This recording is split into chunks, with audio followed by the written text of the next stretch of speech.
परिंदों से भी ऊंची हमारी उड़ान होगी। एक बार नहीं कई बार होगी। चल रहा होगा जमाने में जब हराने का दौर, देखना जीत हमारी उसी दौरान होगी। मेरे प्यारे साथियों, आपने मुझे यहां बुलाया और आप यहां पूरी हिम्मत ताकत से उपस्थित हैं। जैसी उम्मीद मैंने की थी उस तरह की ताकत आपने इस जिले में पैदा की। इसके लिए मैं पुनः आप सबका धन्यवाद देता। मैं यहां उपस्थित क्योंकि मुझे पर्चों की जरूरत नहीं होती। मैं अपनी बात को नहीं है, मेरे पास इतना संघर्ष है कि अगले 5-6 घंटे मैं आराम से आपके और अपने बीच बातचीत कर सकता हूं। इतना आशीर्वाद, इतना संघर्ष बाबा साहब अम्बेडकर माननीय काशीराम साहब के आशीर्वाद से, भीम आर्मी के साथियों के सहयोग से मैंने किया। मैं सबसे ज्यादा धन्यवाद शेखर आजाद बहुजन समाज में जन्मे सभी संतों, गुरुओं, महापुरुषों को नमन करता हूं। और नमन इसलिए करता हूं क्योंकि अगर वो महापुरुष नहीं होते तो शायद आज इस मंच पर प्राइमरी स्कूल के एक मास्टर का बैठा चंद्रशेखर आजाद खड़ा नहीं होता और आपके लिए कुर्सियां नहीं लगी होती, बहुजन समाज का मंच नहीं सजा होता।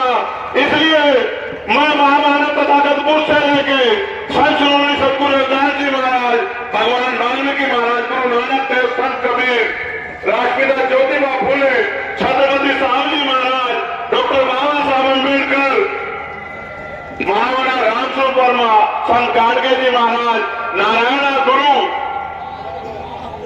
बाबू जगदेव प्रसाद कुशवाहा, जननायक कपूरी ठाकुर, संत रामगिरी प्रजापति,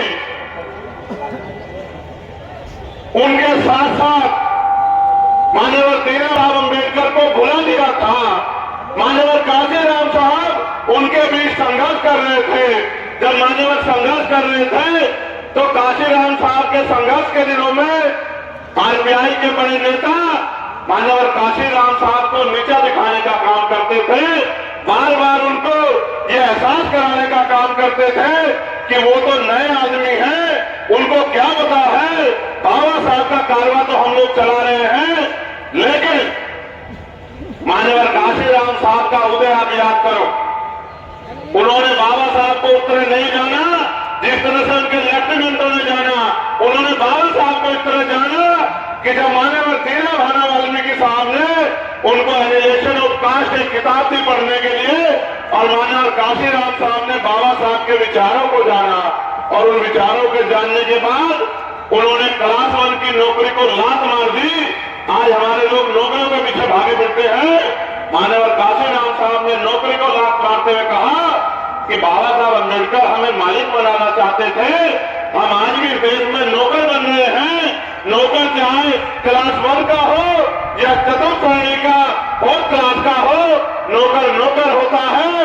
मैं देश में नौकर नहीं रहूंगा, मैं बहुजन समाज को शासक बनाने का काम करूंगा, उनकी गुलामी की बेड़ियां तोड़ने का काम करूंगा।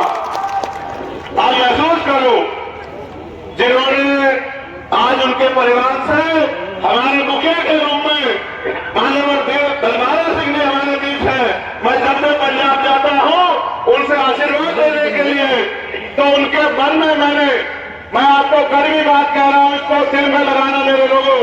जब मैं पहली बार जेल से छुटने के बाद दलबारा सिंह जी से मिलने के लिए गया और जब मैंने जाके वो घर देखा, आप भरोसा करो उस घर में कोई दीवार ऐसी नहीं होगी जो दीवार जिसमें जो सीलन ना हो।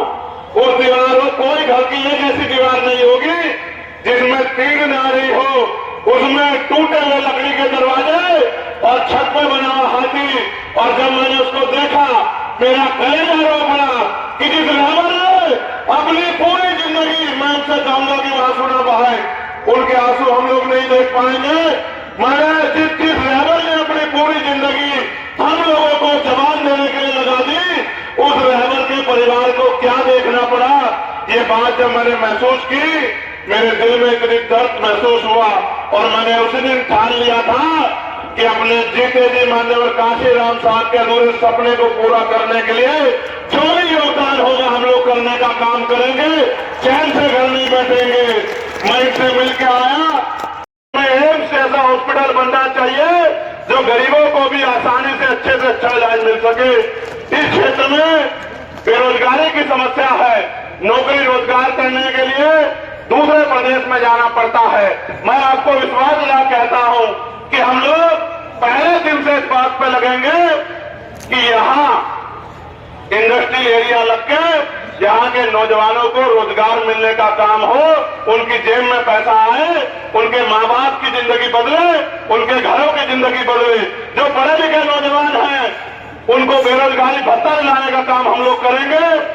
जो सफाई कर्मचारी हमारे भाई हैं उनकी ठेकेदारी की नौकरी को पक्की नौकरी दिलाने के लिए पहले दिन से हम लोग जो है पार्लियामेंट में अपनी आवाज को उठाने का काम करेंगे। बैकलॉग जो खाली है उस बैकलॉग को भरवाने का काम करेंगे। प्रमोशन इन रिजर्वेशन SC ST के साथ साथ ओबीसी के कर्मचारियों को दिलाने के लिए भी हम लोग संघर्ष करेंगे, जो कि सुप्रीम कोर्ट ने भी कहा है कि मिलना चाहिए।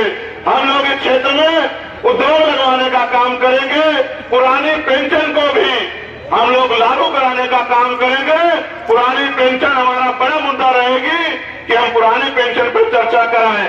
महिलाओं के लिए जो आपको पेंशन मिलती है 500 रुपए, विधवा विकलांग वृद्धा, इस पेंशन को बढ़वा के 5000 रुपए कम से कम पेंशन माँ बहनों को दिलाने का काम करेंगे। उनके साथ साथ महिलाओं के लिए कुटीर उद्योग की व्यवस्था करा के घर पे ही 10-20 हजार रुपए का रोजगार हम बहन बेटियों को दिलाने का काम करेंगे।